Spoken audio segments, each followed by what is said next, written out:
ये है अंटार्कटिका, जो सदियों से इंसानों की पहुंच से दूर और उनके लिए एक बहुत बड़ी मिस्ट्री रहा है। चाहे वो ब्लड वाटरफॉल्स हो, मिस्टीरियस एनिमल्स, अंडरग्राउंड लेक्स हो या बर्फ के नीचे दबे हुए शहर हों, अंटार्कटिका के बारे में कई ऐसी मिथ्स और मिस्ट्रीज हैं जिनका आज भी सुराग नहीं लगाया जा सका। अंटार्कटिका दुनिया का वो अकेला कॉन्टिनेंट है जहां कोई इंसान नहीं रहता, क्योंकि यहाँ पर टेम्परेचर -90 डिग्री सेल्सियस तक चला जाता है। इसके साथ साथ यहाँ पर 300 किलोमीटर पर आवर की स्पीड से बर्फ के तूफान भी आते हैं। इसी तरह अंटार्कटिका दुनिया का सबसे ड्राई कॉन्टिनेंट भी है, इतना ड्राई कि आपको शायद ये जानकर हैरत होगी कि इसे डेजर्ट भी कहा जाता है, क्योंकि यहाँ पर सिर्फ 51 मिलीमीटर बारिश होती है। इस सब के बावजूद पिछले कई 100 साल से बहुत से कंट्रीज अंटार्कटिका का कंट्रोल लेने की कोशिश कर रहे हैं। अंटार्कटिका का ये मैप देखें, इस हिस्से को फ्रांस क्लेम करता है, इस पार्ट को नॉर्वे क्लेम करता है, ऑस्ट्रेलिया इस सारी राइट साइड को क्लेम करता है। इसी तरह ब्रिटेन, चिली, अर्जेंटीना और न्यूजीलैंड भी अंटार्कटिका के कुछ हिस्सों को क्लेम करते हैं। लेकिन आखिर इसकी वजह क्या है? बर्फ की इस तह के नीचे आखिर ऐसा क्या है कि दुनिया की सुपर पावर्स इसका कंट्रोल लेना चाहती हैं? आज हम सॉल्व करने जा रहे हैं अंटार्कटिका की कुछ मिस्ट्रीज, और साथ ही में हम इसकी खोज लगाएंगे कि अंटार्कटिका को असल में डिस्कवर किसने किया था। और आखिर में हम यह भी देखेंगे कि इस बर्फ के नीचे आखिर ऐसा क्या राज छुपे हैं जिन्हें दुनिया की सुपर पावर्स जानती हैं और इसीलिए वो अंटार्कटिका का कंट्रोल लेना चाहते हैं। अंटार्कटिका किसने डिस्कवर किया? Depends on who you are asking. Britishers कहते हैं कि अंटार्कटिका उन्होंने डिस्कवर किया था, जबकि रशियंस कहते हैं कि सबसे पहले उन्होंने यहाँ कदम रखा था। लेकिन अंटार्कटिका का जिक्र आज से कई हजार साल पहले ग्रीक फिलोसोफर एरिस्टोटल ने किया था, जब उसने कहा था कि जमीन गोल है और नॉर्थ और साउथ पोल एक दूसरे के मिरर इमेजेस हैं। 2021 में रॉयल सोसाइटी ऑफ न्यूजीलैंड की एक स्टडी पब्लिश हुई, जिसमें कहा गया कि इधर ऑस्ट्रेलिया के पास पोलिनेशियन आइलैंड पर रहने वाले माओरी लोग शायद पहले इंसान थे जो 7वीं सदी में अंटार्कटिका पहुंचे थे, क्योंकि उनकी पुरानी कहानियों में एक ऐसे बर्फीले कॉन्टिनेंट का जिक्र मिलता है जो जमीन की सदर्न साइड पर है। खैर, रिकॉर्डेड हिस्ट्री में ब्रिटिश ऑफिसर्स जेम्स कुक वो पहला यूरोपियन था जो एंटार्कटिक सर्किल क्रॉस करके इधर अंटार्कटिका के पास पहुंचा, लेकिन वो अभी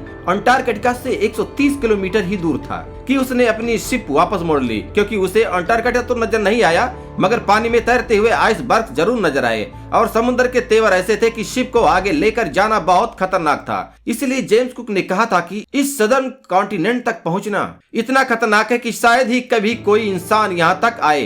कैप्टन कुक के बाद और भी बहुत से लोगों ने अंटार्कटिका डिस्कवर करने की कोशिश की, मगर वो कामयाब नहीं हो सके। फिर 19वीं सदी के आते ही इकोनॉमिक डोमिनेंस के लिए कंट्रीज के बीच एक कंपटीशन शुरू हो गया। दुनिया अब एक न्यू वर्ल्ड ऑर्डर की तरफ बढ़ रही थी। रिसोर्सेज और नए ट्रेड रूट्स डिस्कवर हो रहे थे, इंडस्ट्रीज लग रही थी। हर कंट्री आने वाली नई सदी में सुपर पावर बनना चाहता था और इसीलिए एक्सप्लोरेशन उरूज पर थी। ऐसे में 1819 में रशियन एम्पायर ने रशियन एक्सप्लोरर फेबियन वॉन वेलिंगहाउजन को ये टास्क दिया कि वो पूरी दुनिया के इर्द गिर्द चक्कर लगाए और नई कंट्रीज और कॉन्टिनेंट्स डिस्कवर करे। 1820 में फेबियन ने कैप्टन कुक की प्रेडिक्शन गलत साबित की और यहाँ सदर्न ओशियन में पहुंचकर अंटार्कटिका को बहुत करीब से देखा, जो कि उसने अंटार्कटिका पर कदम नहीं रखा था, मगर उसने मॉडर्न हिस्ट्री का वो पहला इंसान कहा जाता है जिसने अंटार्कटिका को देखा था। फिर 1900 से 1920 के बीच बहुत से एक्सप्लोरर ने अंटार्कटिका का रुख किया। British explorer Robert Falcon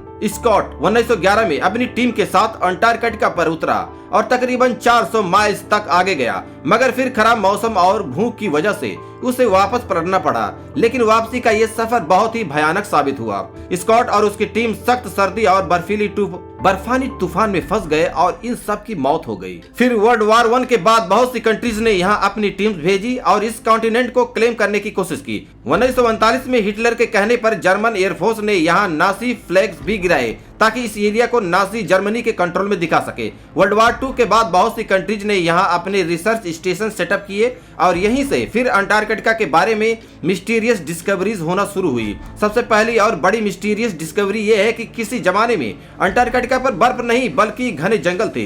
imperial college of London के साइंटिस्ट के मुताबिक उन्हें यहाँ फॉसिलाइज्ड वुड मिला, जिससे पता चलता है कि करीबन 90 मिलियन ईयर्स पहले अंटार्कटिका एक गर्म कॉन्टिनेंट था जहां पर घने जंगल होते थे। इसके अलावा उन्हें यहाँ कुछ ऐसे इंसेक्ट्स के फॉसिल्स भी मिले जो सिर्फ गर्म इलाकों में ही होते हैं। अंटार्कटिका के बारे में दूसरी बड़ी और मिस्टीरियस डिस्कवरी ये थी कि इस 3 किलोमीटर के बर्फ के नीचे 400 लेक्स हैं, जिनका अपना ही एक इकोसिस्टम है। वहाँ पर ऐसे ऐसे समुद्री जानवर हैं जो पूरी दुनिया में कहीं नहीं होते, जैसे ये बड़े बड़े स्पाइडर्स और सी थ्रू जेलीफिश। ये बर्फ के नीचे एक अलग ही दुनिया है। इसी तरह अंटार्कटिका पर एक और चीज जिसने बहुत से एक्सप्लोरर को बहुत सालों तक पजल किए रखा, वो ये खूनी चश्मे हैं। मैकमर्डो की वैली में ये वाटरफॉल ऐसे हैं जैसे बर्फ से खून निकल रहा हो। मगर हाल ही में साइंटिस्ट ने ये डिस्कवरी की है कि इस वाटरफॉल का सुर्ख रंग इसलिए है क्योंकि इस चश्मे को एक बहुत ही साल्टी लेक से पानी आता था, जिस पर अब कई 100 फुट बर्फ पड़ चुकी है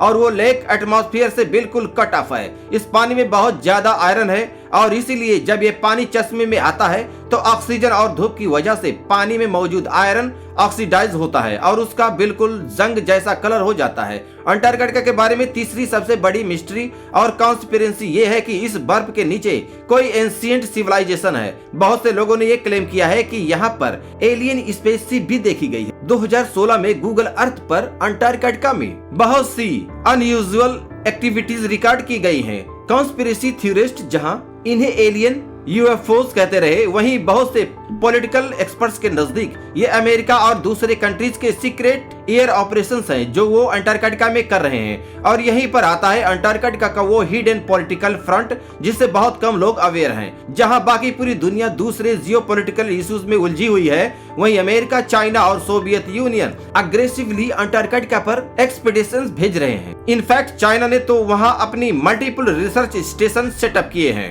1962 एंटार्कटिक ट्रीटी के मुताबिक कोई भी कंट्री अंटार्कटिका में साइंटिफिक इन्वेस्टिगेशंस कर सकता है, बस उसे इन स्टडीज का रिजल्ट सब कंट्रीज के साथ शेयर करेंगे। 1992 में यूएस जियोलॉजिकल डिपार्टमेंट के सर्वे में ये डिस्कवरी सामने आई कि अंटार्कटिका में 500 बिलियन बैरल्स के नेचुरल गैस और ऑयल के रिजर्व्स हैं। लेकिन चाइना और ये दूसरे कंट्रीज इस ऑयल और गैस के लिए अंटार्कटिका में इंटरेस्टेड नहीं है, बल्कि हाल ही में अंटार्कटिका में बहुत ही बड़ी क्वांटिटी में नियोडिमियम, प्रेजियोडिमियम, टर्बियम और डिस्प्रोसियम जैसे रेयर अर्थ माइनरल्स के रिजर्व डिस्कवर हुए हैं। ये वो माइनरल्स हैं जो सारी इलेक्ट्रॉनिक डिवाइसेस में यूज होते हैं, और क्योंकि दुनिया का फोकस अब ऑयल और गैस से हटकर इलेक्ट्रॉनिक डिवाइसेस को पावर करने वाली एनर्जी रिसोर्सेज की तरफ जा रहा है, तो इन मिनरल्स की डिमांड ऑयल और गैस से भी ज्यादा है। इलेक्ट्रिक कार्स और आयन बैटरीज ही अब फ्यूचर हैं, और फ्यूचर को कंट्रोल करने की ये रेस ही इन सुपर पावर्स को अंटार्कटिका की बर्फ और तूफानों में ले आई है।